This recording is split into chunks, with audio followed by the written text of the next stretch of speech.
Le son de l'adieu. L'aube naissante enveloppait la vallée d'une lumière dorée, douce comme un souffle. Kéro, un jeune moine zen, marchait lentement sur un sentier couvert de brume.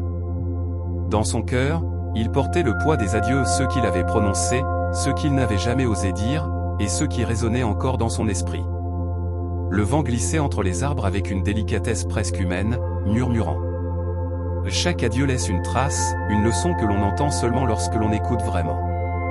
Kéro s'arrêta devant une pierre ancienne, gravée de mots effacés par le temps. Écoute. Chaque adieu est un commencement déguisé. Il ferma les yeux.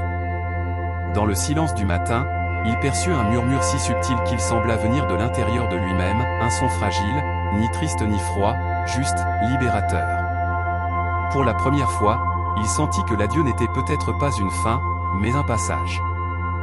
L'écho révélé. En poursuivant son chemin dans la forêt, Kéro arriva près d'un arbre millénaire. Son écorce portait les marques du temps, des cercles et des fissures comme des anneaux de souvenirs. Il posa doucement ses mains sur le bois rugueux. Alors, le son de l'adieu devint plus clair, vibrant dans sa poitrine comme une corde invisible que l'on effleure. Une feuille se détacha d'une branche et descendit lentement devant lui. Elle ne luttait pas. Elle se laissait porter. Elle accueillait la chute. Kéro inspira profondément. Il comprit que tous les adieux qu'il avait tant redoutés pouvaient suivre ce même mouvement. Lâcher prise ne signifiait pas oublier. Cela signifiait faire confiance au courant silencieux de la vie. La maîtresse du vent. Dans une clairière baignée de lumière, une vieille femme zen méditait sur un rocher couvert de mousse. Ses cheveux argentés semblaient refléter le ciel. Kéro s'approcha avec respect, touché par la paix qu'elle dégageait. Sans ouvrir les yeux, elle dit « Tu as entendu le son de l'adieu. »« Je l'entends, mais je ne le comprends pas, » répondit-il. Elle sourit légèrement. L'eau du ruisseau n'a pas besoin de comprendre pour avancer. Elle suit son chemin. Chaque adieu est une section de ton propre courant. Il ne t'arrête pas, il te redéfinit. Kéro ferma les yeux à son tour, et pour la première fois, il entrevit que la perte n'était pas un vide, mais un espace où grandit la transformation. La mélodie du départ. Assis près du ruisseau, Kéro écouta son murmure. Le son de l'eau glissant sur les pierres se mêlait au souffle du vent. Ensemble, ils formaient une mélodie subtile, une musique qui semblait porter chaque souvenir, chaque adieu.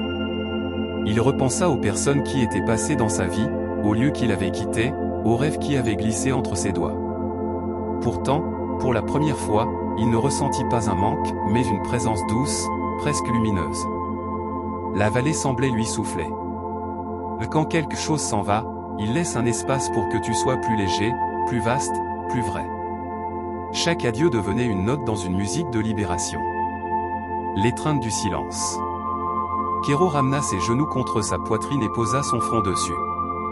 Il respira lentement, profondément. Son souffle devint un refuge, un sanctuaire silencieux. Le son de l'adieu l'enveloppa avec la douceur d'une couverture chaude. Il comprit alors que la guérison ne vient pas de l'effacement de la douleur, mais de l'acceptation tendre de tout ce qu'elle a apporté. Le silence de la vallée n'était pas vide, c'était un espace vivant, lumineux. Kéro sentit le sol sous lui comme une présence rassurante. Chaque départ qu'il avait vécu se tissait maintenant dans son histoire non pas comme une rupture, mais comme un enseignement précieux. Il réalisa qu'il n'y avait rien à craindre dans le silence. Il contenait toutes les réponses qu'il avait autrefois cherchées dans le bruit. Les graines de lumière. Lorsque Kéro se releva, il sentit un léger vertige, comme si son corps essayait de s'ajuster à la nouvelle clarté qui s'éveillait en lui. La vallée semblait plus vaste qu'avant, comme si l'air lui-même respirait différemment. Chaque couleur devenait plus nette, chaque son plus lumineux. Il marcha lentement parmi les fleurs sauvages. Certaines, minuscules, étaient presque invisibles d'habitude, mais ce jour-là, il percevait leur présence comme des éclats de vie silencieuse. Les pétales, d'un blanc presque translucide, vibraient doucement au rythme du vent. Kéro s'arrêta, plaça sa main au-dessus d'une petite fleur qui oscillait sur une tige fragile. Elle ne résistait pas au mouvement du monde, elle se laissait guider, porter, acceptant chaque direction sans crainte. Il en fut profondément touché. Il songea alors à ses propres adieux, certains brûlants comme le feu, d'autres froids comme le silence. Il se rendit compte que chacun d'eux avait, à sa manière, planté une graine en lui. Une graine qui n'avait pas germé tout de suite. Une graine qui avait attendu, parfois des années, parfois dans l'obscurité, parfois dans la douleur. Le ruisseau coulait toujours à côté, paisible et déterminé. Son mouvement constant semblait porter l'enseignement le plus simple et le plus difficile à accepter. La vie avance. Même quand tu crois être figé, elle t'emporte doucement. Kéro s'accroupit près de l'eau. Il observa son reflet, un visage calme, mais marqué par les traces des adieux passés. Pourtant, il ne se détourna pas. Pour la première fois, il regarda ce reflet avec tendresse, comme on regarde un vieil ami. Il plongea ses doigts dans l'eau froide. Le courant glissa entre ses mains sans qu'il puisse le retenir.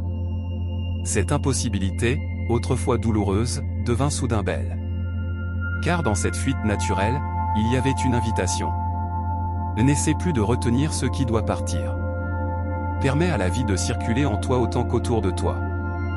Le jeune moine sentit une sensation nouvelle naître dans sa poitrine, pas seulement de la chaleur, mais une sorte de lumière. Une clarté douce qui se propageait lentement, comme si chaque souvenir autrefois lourd retrouvait sa place, comme si chaque cicatrice devenait un chemin vers la lumière. En se redressant, il observa de petites graines emportées par le vent. Elles flottaient dans l'air avec une légèreté presque irréelle, confiante, certaine qu'elles trouveraient un sol quelque part. Kéro se dit: les adieux sont comme ces graines. Ils s'envolent de nous, mais ils ne disparaissent jamais vraiment. Ils se déposent ailleurs, se transforment, et reviennent quand le moment est juste, sous forme de paix. Il inspira profondément. Pour la première fois depuis longtemps, son souffle n'était plus chargé de nostalgie. Il contenait de la place. De l'espace. Du ciel. Les graines de lumière qu'il portait en lui commençaient à germer. Et il n'avait plus besoin de comprendre quand elles fleuriraient, il savait simplement qu'elles le feraient. Car tout en nature trouve toujours son moment. Et désormais, lui aussi. L'horizon qui embrasse. Il monta la plus haute colline et contempla la vallée entière. Le soleil couchant baignait le paysage d'or et de rose. L'horizon semblait s'ouvrir comme un bras immense invitant à la liberté. Le son de l'adieu résonnait désormais en lui comme une mélodie douce, constante, presque familière. Il n'y avait plus de peur, seulement une compréhension paisible. Chaque départ avait élargi son cœur et affiné sa perception du monde. Il se souvint de tout ce qu'il avait laissé derrière lui. Et au lieu de tristesse, il ressentit de la gratitude. Les adieux ne l'avaient pas diminué, ils l'avaient façonné. Ils avaient sculpté un espace intérieur où régnait sagesse, calme et compassion. Pour la première fois, il accueillit pleinement l'idée que ne rien retenir, c'était tout gagner. Renaissance dans l'écho. Lorsque le soleil disparut derrière les collines, la vallée s'illumina d'un éclat rouge et doré. Le vent se leva doucement, portant avec lui des parfums de terre, d'eau et de vie. Kéro marcha lentement, un sourire paisible sur les lèvres. Dans son cœur, les échos des adieux devenaient une symphonie lumineuse. Une musique douce, profonde, qui ne parlait ni de fin ni de perte, mais de transformation. Il comprit alors que chaque adieu avait été une naissance secrète, un portail invisible vers une version plus vaste de lui-même. Il ressentit une paix pure, vaste comme le ciel. Aucun départ n'était un vide. Chacun était une ouverture. Le son de l'adieu ne signifiait plus rupture. C'était devenu un chant intérieur, un chant de gratitude, de liberté et de renaissance. Et Kéro continua son chemin, porté par cette lumière nouvelle.